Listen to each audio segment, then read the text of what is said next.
The Frisco 18-year-old accused of stabbing and killing another student at a track meet was indicted today for first-degree murder. Karmelo Anthony is accused of killing 17-year-old Austin Metcalf in the stadium stands during the April meet. Anthony was 17 at the time and has been charged as an adult. Fox 4's Amelia Jones has more tonight. Amelia. Steve, the indictment is the natural next step in any criminal case, and it paves the way for the case to move closer to a potential trial. The Collin County DA's office and Karmelo Anthony's defense attorney released video statements about the indictment. Both shared that they will be ready to present their case in court when the time comes. Tuesday, a Collin County grand jury indicted 18-year-old Karmelo Anthony for first-degree murder. He's accused of stabbing 17-year-old Austin Metcalf at a Frisco ISD track meet earlier this year. Anthony was 17 at the time of the stabbing, and he's being tried as an adult. The Collin County District Attorney's Office released a rare video statement about the indictment. When something like this happens at a school event, it shakes people to the core. But let's remember that the justice system works best when it moves with steadiness and principle. That's what we're committed to, and that's what this case deserves. Anthony's defense attorney also put out a video statement reiterating Anthony's claims that he acted in self-defense. We expect that when the full story is heard, the prosecution will not be able to rule out the reasonable doubt that Karmelo Anthony may have acted in self-defense. The case has gained national attention and set off a social media firestorm. Much of what's swirling online is misinformation. The full story likely won't come out until a potential trial. There's certainly a lot more to learn.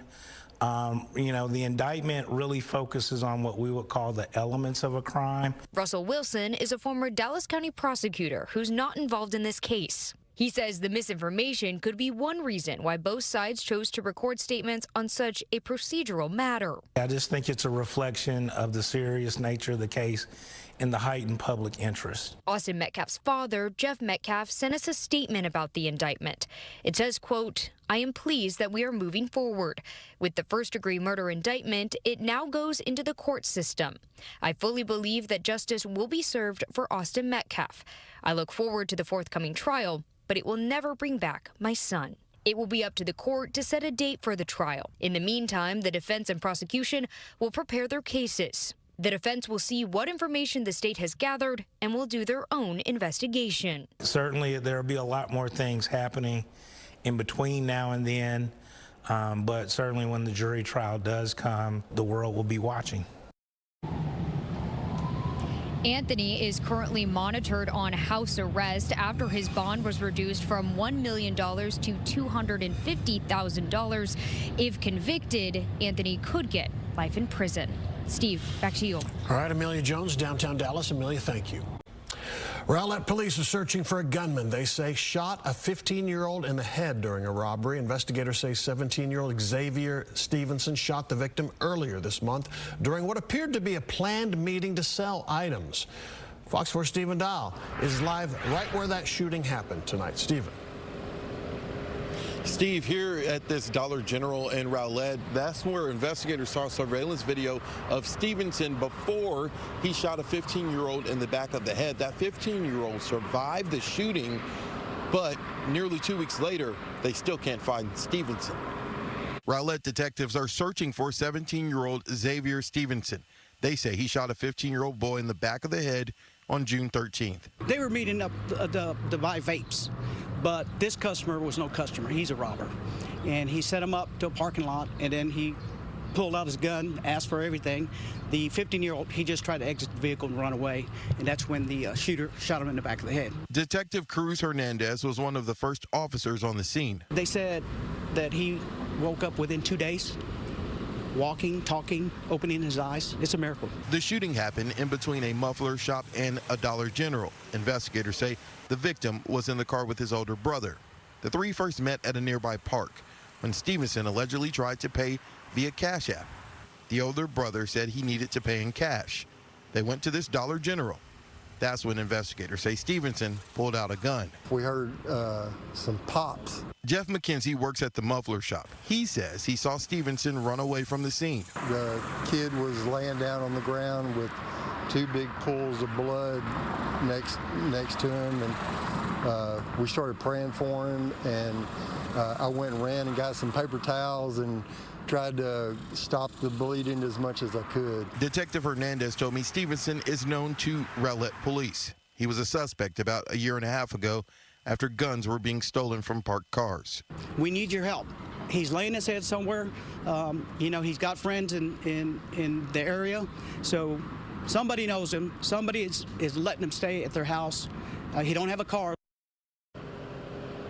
So Detective Hernandez said that if you have any information that can lead to the arrest of Stevenson, if you call the North Texas Crime Commission, you can remain anonymous.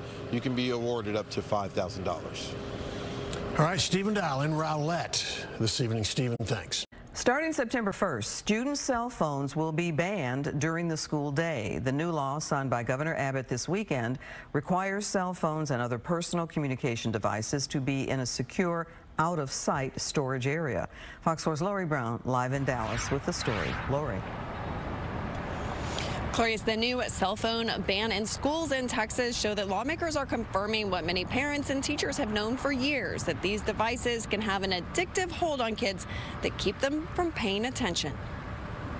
I only have TikTok, but it is like really drawing because it's like video after video after video, and it's like sometimes I'll tell myself like, okay, at 11:30 I'll get off, and then it's like 11:40 and I'm like, okay, 10 more minutes, and it's kind of addicting. Isabella Cortez and Piper Freeman just completed 8th grade at Dallas ISD's Robert T. Hill Junior High. The school was the first in North Texas to start using yonder pouches, magnetic locking devices that allow students to keep their phones with them. Richardson ISD soon followed at Forest Meadow Junior High, providing us this video. It just made a lot of people mad about it because they couldn't have their phones. Piper said the pouches, when enforced, help.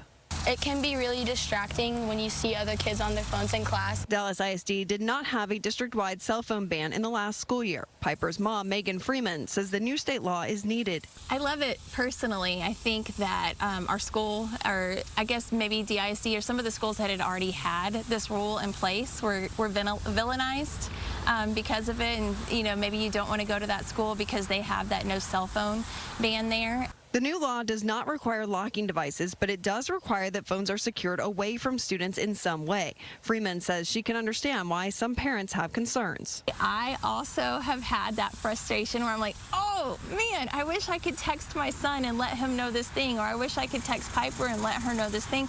So really what it's caused me to do is reevaluate my own communication with my children. I have to be a little bit more proactive with that, or I message the teachers.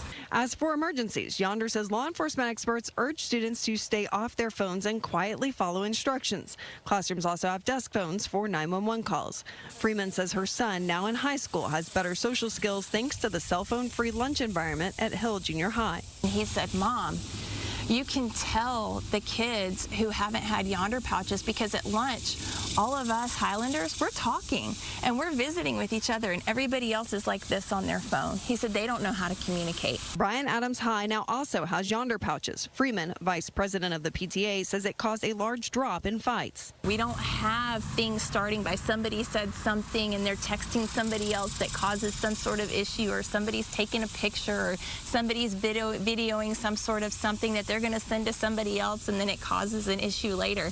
We just don't have that problem anymore. House Bill 1481 requires school districts to have policies in place for students who break the rules, including the possibility of confiscating the cell phone. Texas will now join 9 other states that have similar cell phone-free schools. Clarice. Lori, thank you. Former Dallas Cowboy Kelvin Joseph is facing a wrongful death lawsuit over a deadly crash. Police say Joseph was driving while intoxicated when he crashed into a motorcycle on Central Expressway earlier this month. 27-year-old wife and mother was killed. Joseph is facing 2 criminal charges, and now this civil lawsuit alleges others also played a role in this crash. Fox 4's Peyton Yeager has more on the lawsuit tonight. Peyton. Steve, the woman who was killed, 27-year-old Cody Morris of Plano. She leaves behind a husband and 2 children. This new lawsuit is filed on behalf of her family. It claims gross negligence by Kelvin Joseph, a Richardson bar, and also a Dallas strip club.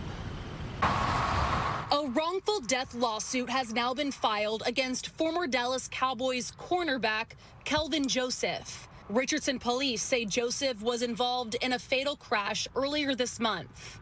Just before 5 a.m. on June 7th, officers responded to the northbound lanes of North Central Expressway near Park Boulevard. A motorcyclist, 27-year-old Cody Morris of Plano, was dead at the scene. Joseph is charged with driving while intoxicated and collision involving death, a felony. This new lawsuit seeking justice for the family in the civil court system. It is a civil suit. We don't put people in jail, but we are able to get answers. Houston-based law firm Webster Vicknair McLeod claims its team discovered where Joseph was prior to the crash. It names Dallas Gentlemen's Club The Lodge off Spangler Road and the Dive on 75 in Richardson as defendants in the lawsuit. The lawsuit says Joseph was overserved, alleging both places continued to serve Joseph alcohol despite him being visibly intoxicated. However, a spokesperson for the lodge says Joseph has never been to their business. The owner of Dive on 75 told Fox 4 over the phone Tuesday he checked surveillance footage from June 6th and June 7th, and he didn't see Joseph in his business either. We have very reliable information that he was in fact at both of those establishments and drinking on the night in question and before this deadly crash occurred. More than 40 minutes after the crash, Plano police say they received a call from Joseph, who told them he'd been in the crash. According to arresting officers, Joseph showed signs of intoxication. Investigators say Joseph failed field sobriety tests, describing his demeanor as scared. They noticed distinct damage to the front right of the vehicle. Inside Joseph's BMW, police found a smoked marijuana blunt dropped into a can of Gatorade. Attorney Brett Hargis says the Morris family is still in mourning and that it's tragic for Joseph as well. He's 25 years old, played for the Cowboys, had, what seems to be an incredible future in front of him as a professional athlete. And he just made some terrible decisions on that night. In 2022, viewers identified Joseph after seeing video on Fox 4's Trackdown connected to a deadly shooting outside a club on Greenville Avenue.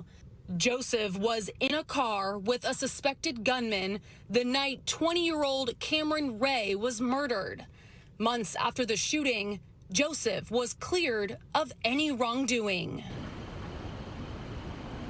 And as for this case, the Houston law firm who filed this lawsuit tells me it has not been contacted so far by Joseph's attorney. It's still unclear if Joseph has an attorney.